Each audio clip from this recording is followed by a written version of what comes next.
Wuthering Heights by Emily Brontë. Chapter 7.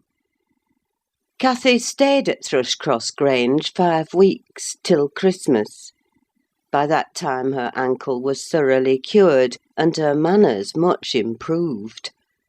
The mistress visited her often in the interval, and commenced her plan of reform by trying to raise her self-respect with fine clothes and flattery, which she took readily, so that instead of a wild, hatless little savage jumping into the house and rushing to squeeze us all breathless, there lighted from a handsome black pony a very dignified person, with brown ringlets falling from the cover of a feathered beaver, and a long cloth habit, which she was obliged to hold up with both hands that she might sail in.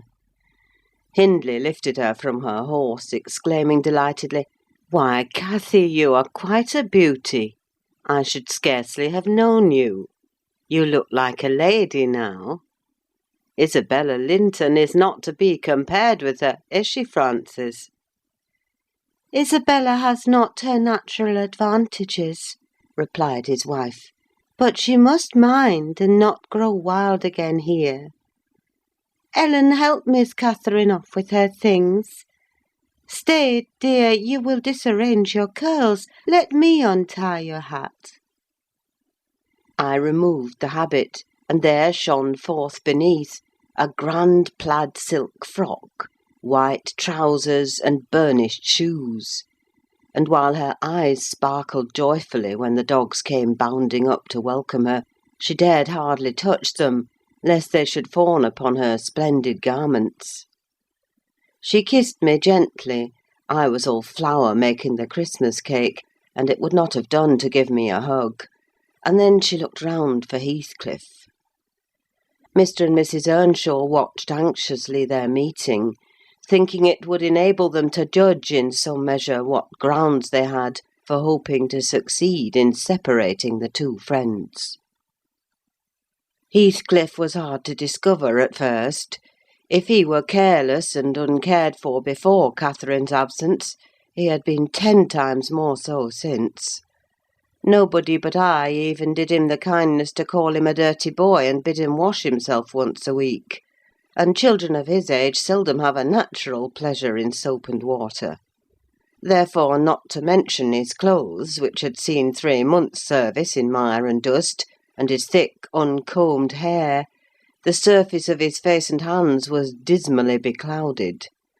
He might well skulk behind the settle on beholding such a bright, graceful damsel enter the house, instead of a rough-headed counterpart of himself, as he expected. "Is Heathcliff not here?" she demanded, pulling off her gloves and displaying fingers wonderfully whitened with doing nothing and staying indoors. "Heathcliff, you may come forward," cried Mr. Hindley, enjoying his discomfiture, and gratified to see what a forbidding young blackguard he would be compelled to present himself. "You may come and wish Miss Catherine welcome like the other servants." Cathy, catching a glimpse of her friend in his concealment, flew to embrace him. She bestowed 7 or 8 kisses on his cheek within the second, and then stopped, and drawing back, burst into a laugh, exclaiming, "Why, how very black and cross you look! And how funny and grim! But that's because I'm used to Edgar and Isabella Linton. Well, Heathcliff, have you forgotten me?" She had some reason to put the question, for shame and pride threw double gloom over his countenance and kept him immovable. "Shake hands, Heathcliff," said Mr. Earnshaw condescendingly. "Once in a way, that is permitted." "I shall not," replied the boy, finding his tongue at last. "I shall not stand to be laughed at. I shall not bear it." And he would have broken from the circle, but Miss Cathy seized him again. "I did not mean to laugh at you," she said. "I could not hinder myself. Heathcliff, shake hands at least. What are you sulky for? It was only that you looked odd. If you wash your face and brush your hair, it will be all right. But you are so dirty. She gazed concernedly at the dusky fingers she held in her own, and also at her dress, which she feared had gained no embellishment from its contact with his. "You needn't have touched me," he answered, following her eye and snatching away his hand. "I shall be as dirty as I please, and I like to be dirty, and I will be dirty." With that, he dashed head foremost out of the room, amid the merriment of the master and mistress, and to the serious disturbance of Catherine, who could not comprehend how her remarks should have produced such an exhibition of bad temper. After playing lady's maid to the newcomer, and putting my cakes in the oven, and making the house and kitchen cheerful with great fires befitting Christmas Eve, I prepared to sit down and amuse myself by singing carols all alone, regardless of Joseph's affirmations that he considered the merry tunes I chose as next door to songs. He had retired to private prayer in his chamber, and Mr. and Mrs. Earnshaw were engaging Miss's attention by sundry gay trifles bought for her to present to the little Lintons, as an acknowledgment of their kindness. They had invited them to spend the morrow at Wuthering Heights, and the invitation had been accepted on one condition. Mrs. Linton begged that her darlings might be kept carefully apart from that naughty, swearing boy. Under these circumstances I remained solitary. I smelt the rich scent of the heating spices, and admired the shining kitchen utensils, the polished clock decked in holly, the silver mugs ranged on a tray, ready to be filled with mulled ale for supper, and above all, the speckless purity of my particular care, the scoured and well-swept floor. I gave due inward applause to every object, and then I remembered how old Earnshaw used to come in when all was tidied, and call me a cant lass, and slip a shilling into my hand as a Christmas box.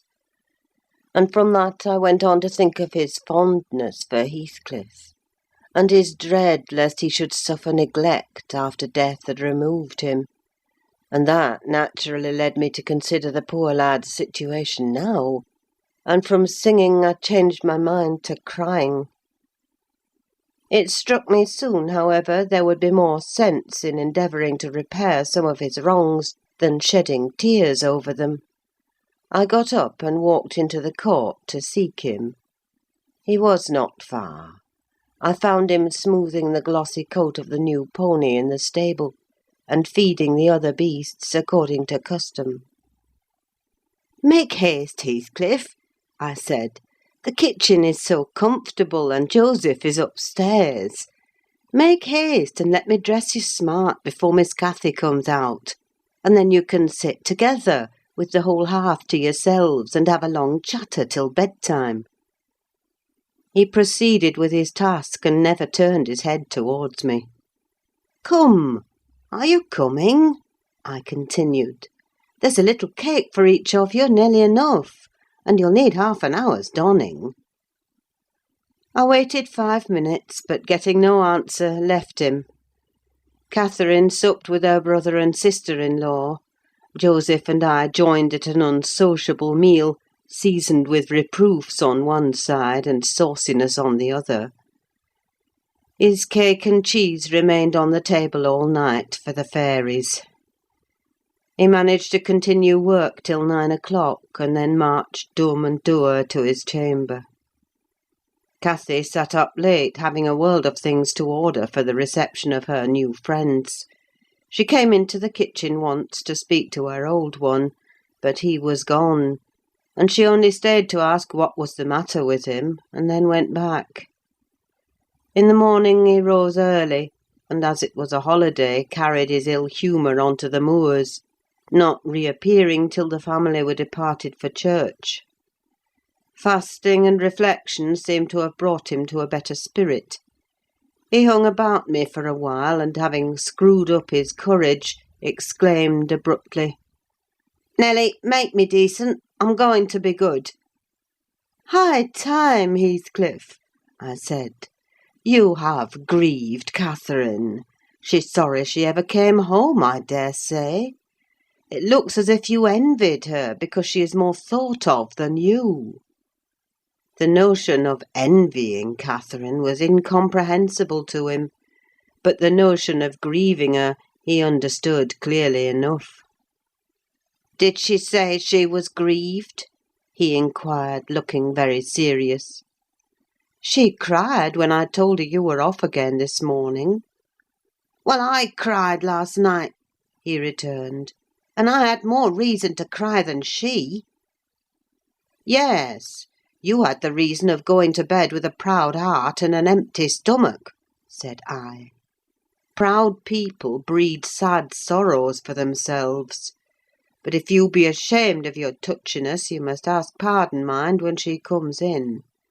You must go up and offer to kiss her, and say— you know best what to say, only do it heartily, and not as if you thought her converted into a stranger by her grand dress.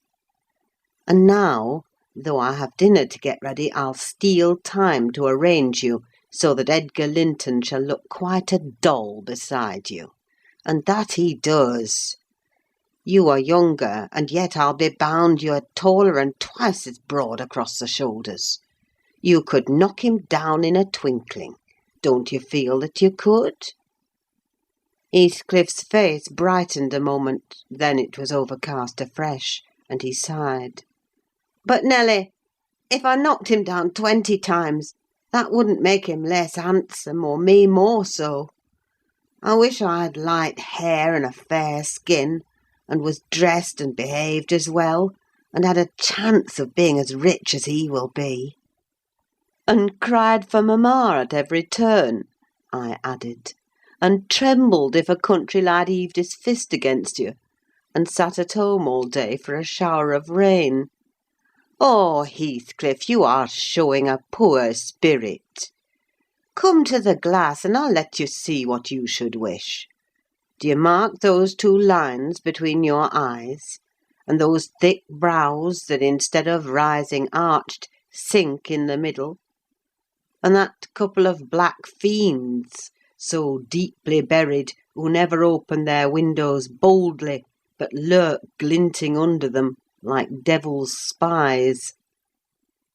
Wish and learn to smooth away the surly wrinkles, to raise your lids frankly, and change the fiends to confident, innocent angels, suspecting and doubting nothing, and always seeing friends where they are not sure of foes.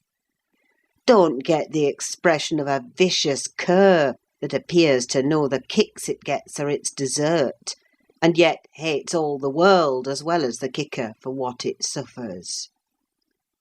In other words, I must wish for Edgar Linton's great blue eyes and even forehead," he replied. "I do, and that won't help me to them. A good heart will help you to a bonny face, my lad," I continued, "if you were a regular black; and a bad one will turn the bonniest into something worse than ugly. And now that we've done washing and combing and sulking, tell me whether you don't think yourself rather handsome. I'll tell you, I do. You're fit for a prince in disguise. Who knows but your father was Emperor of China, and your mother an Indian queen, each of them able to buy up with 1 week's income Wuthering Heights and Thrushcross Grange together. And you were kidnapped by wicked sailors and brought to England. Were I in your place, I would frame high notions of my birth, and the thoughts of what I was should give me courage and dignity to support the oppressions of a little farmer." So I chattered on, and Heathcliff gradually lost his frown and began to look quite pleasant, when all at once our conversation was interrupted by a rumbling sound moving up the road and entering the court. He ran to the window, and I to the door, just in time to behold the 2 Lintons descend from the family carriage, smothered in cloaks and furs, and the Earnshaws dismount from their horses. They often rode to church in winter. Catherine took a hand of each of the children and brought them into the house and set them before the fire, which quickly put colour into their white faces. I urged my companion to hasten now and show his amiable humour, and he willingly obeyed. But ill luck would have it that as he opened the door leading from the kitchen on one side, Hindley opened it on the other. They met, and the master, irritated at seeing him clean and cheerful, or perhaps eager to keep his promise to Mrs. Linton, shoved him back with a sudden thrust, and angrily bade Joseph keep the fellow out of the room. Send him into the garret till dinner is over. He'll be cramming his fingers in the tarts and stealing the fruit if left alone with them a minute. "Nay, sir," I could not avoid answering. "He'll touch nothing, not he. And I suppose he must have his share of the dainties as well as we." "He shall have a share of my hand if I catch him downstairs till dark," cried Hindley. "Begone, you vagabond! What, you are attempting the coxcomb, are you? Wait till I get hold of those elegant locks. See if I won't pull them a bit longer." "They're long enough already," observed Master Linton, peeping from the doorway. "I wonder they don't make his head ache. It's like a coat's mane over his eyes."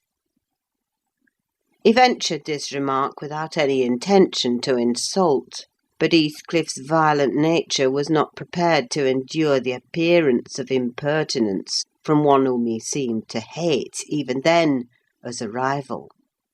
He seized a tureen of hot apple sauce, the first thing that came under his grip, and dashed it full against the speaker's face and neck, who instantly commenced a lament that brought Isabella and Catherine hurrying to the place. Mr. Earnshaw snatched up the culprit directly and conveyed him to his chamber, where doubtless he administered a rough remedy to cool the fit of passion, for he appeared red and breathless. I got the dishcloth and rather spitefully scrubbed Edgar's nose and mouth, affirming it served him right for meddling. His sister began weeping to go home, and Cathy stood by confounded, blushing for all. "You should not have spoken to him," she expostulated with Master Linton. "He was in a bad temper, now you've spoilt your visit, and he'll be flogged. I hate him to be flogged. I can't eat my dinner. Why did you speak to him, Edgar?" "I didn't," sobbed the youth, escaping from my hands, and finishing the remainder of the purification with his cambric pocket handkerchief. "I promised mamma that I wouldn't say one word to him, and I didn't." "Well, don't cry," replied Catherine contemptuously. "You're not killed. Don't make more mischief. My brother is coming. Be quiet. Hush, Isabella! Has anybody hurt you?" "There, there, children, to your seats!" cried Hindley, bustling in. "That brute of a lad has warmed me nicely. Next time, Master Edgar, take the law into your own fists. It will give you an appetite." The little party recovered its equanimity at sight of the fragrant feast. They were hungry after their ride, and easily consoled, since no real harm had befallen them. Mr. Earnshaw carved bountiful platefuls, and the mistress made them merry with lively talk. I waited behind her chair, and was pained to behold Catherine, with dry eyes and an indifferent air, commence cutting up the wing of a goose before her. An unfeeling child, I thought to myself. How lightly she dismisses her old playmate's troubles. I could not have imagined her to be so selfish. She lifted a mouthful to her lips, then she set it down again, her cheeks flushed, and the tears gushed over them. She slipped her fork to the floor, and hastily dived under the cloth to conceal her emotion. I did not call her unfeeling long, for I perceived she was in purgatory throughout the day, and wearying to find an opportunity of getting by herself, or paying a visit to Heathcliff, who had been locked up by the master, as I discovered on endeavouring to introduce to him a private mess of victuals. In the evening we had a dance. Cathy begged that he might be liberated then, as Isabella Linton had no partner. Her entreaties were vain, and I was appointed to supply the deficiency.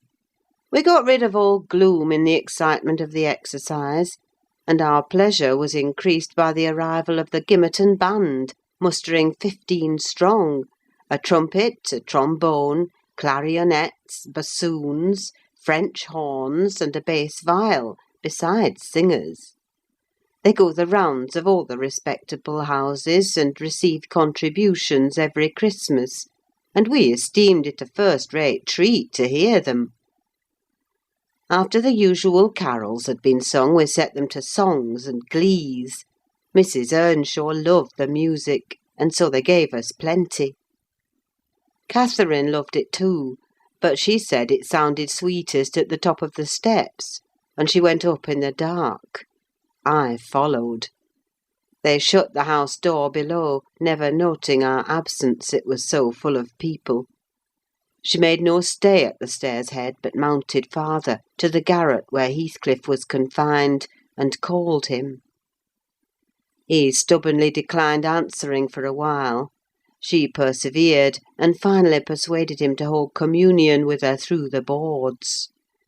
I let the poor things converse unmolested, till I supposed the songs were going to cease, and the singers to get some refreshment.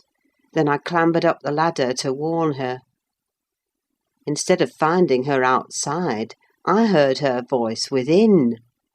The little monkey had crept by the skylight of one garret, along the roof, into the skylight of the other, and it was with the utmost difficulty I could coax her out again. When she did come, Heathcliff came with her, and she insisted that I should take him into the kitchen, as my fellow servant had gone to a neighbour's to be removed from the sound of our devil's psalmody, as it pleased him to call it. I told them I intended by no means to encourage their tricks, but as the prisoner had never broken his fast since yesterday's dinner, I would wink at his cheating Mr. Hindley that once. He went down. I set him a stool by the fire, and offered him a quantity of good things; but he was sick, and could eat little, and my attempts to entertain him were thrown away. He leant his 2 elbows on his knees, and his chin on his hands, and remained wrapped in dumb meditation. On my inquiring the subject of his thoughts, he answered gravely, "I'm trying to settle how I shall pay Hindley back. I don't care how long I wait, if I can only do it at last. I hope he will not die before I do." "For shame, Heathcliff!" said I. "It is for God to punish wicked people. We should learn to forgive." "No, God won't have the satisfaction that I shall," he returned. "I only wish I knew the best way. Let me alone, and I'll plan it out. While I'm thinking of that, I don't feel pain." "But, Mr. Lockwood, I forget these tales cannot divert you. I'm annoyed how I should dream of chattering on at such a rate, and your gruel cold, and you nodding for bed. I could have told Heathcliff's history, all that you need hear, in 6 words." Thus interrupting herself, the housekeeper rose, and proceeded to lay aside her sewing. But I felt incapable of moving from the hearth, and I was very far from nodding. "Sit still, Mrs. Dean," I cried. "Do sit still another half hour. You've done just right to tell the story leisurely. That is the method I like, and you must finish it in the same style. I am interested in every character you have mentioned, more or less." "The clock is on the stroke of 11, sir." "No matter. I'm not accustomed to go to bed in the long hours. 1 or 2 is early enough for a person who lies till 10. You shouldn't lie till 10. There's the very prime of the morning gone long before that time. A person who has not done one half his day's work by 10 o'clock runs a chance of leaving the other half undone. Nevertheless, Mrs. Dean, resume your chair, because tomorrow I intend lengthening the night till afternoon. I prognosticate for myself an obstinate cold, at least. I hope not, sir. Well, you must allow me to leap over some 3 years. During that space, Mrs. Earnshaw— No, I'll allow nothing of the sort. Are you acquainted with the mood of mind in which, if you were seated alone, and the cat licking its kitten on the rug before you, you would watch the operation so intently that Pussy's neglect of one ear would put you seriously out of temper? A terribly lazy mood, I should say. On the contrary, a tiresomely active one. It is mine at present, and therefore continue minutely. I perceive that people in these regions acquire over people in towns the value that a spider in a dungeon does over a spider in a cottage to their various occupants. And yet the deepened attraction is not entirely owing to the situation of the looker-on. They do live more in earnest, more in themselves, and less in surface, change, and frivolous external things. I could fancy a love for life here almost possible, and I was a fixed unbeliever in any love of a year's standing. One state resembles setting a hungry man down to a single dish on which he may concentrate his entire appetite and do it justice. The other, introducing him to a table laid out by French cooks. He can perhaps extract as much enjoyment from the whole, but each part is a mere atom in his regard and remembrance. "Oh, here we are the same as anywhere else when you get to know us," observed Mrs. Dean, somewhat puzzled at my speech. "Excuse me," I responded. "You, my good friend, are a striking evidence against that assertion. Excepting a few provincialisms of slight consequence, you have no marks of the manners which I am habituated to consider as peculiar to your class. I'm sure you have thought a great deal more than the generality of servants think.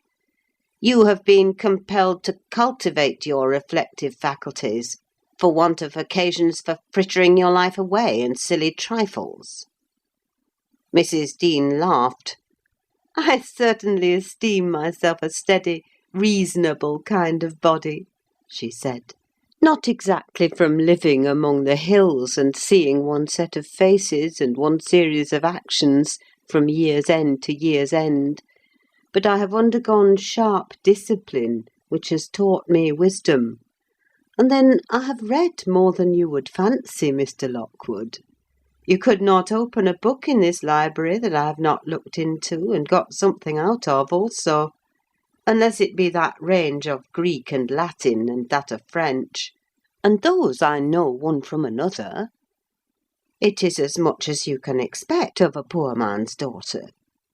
However, if I am to follow my story in true gossip's fashion, I'd better go on, and instead of leaping 3 years, I will be content to pass to the next summer, the summer of 1778. That is nearly 23 years ago. End of chapter 7.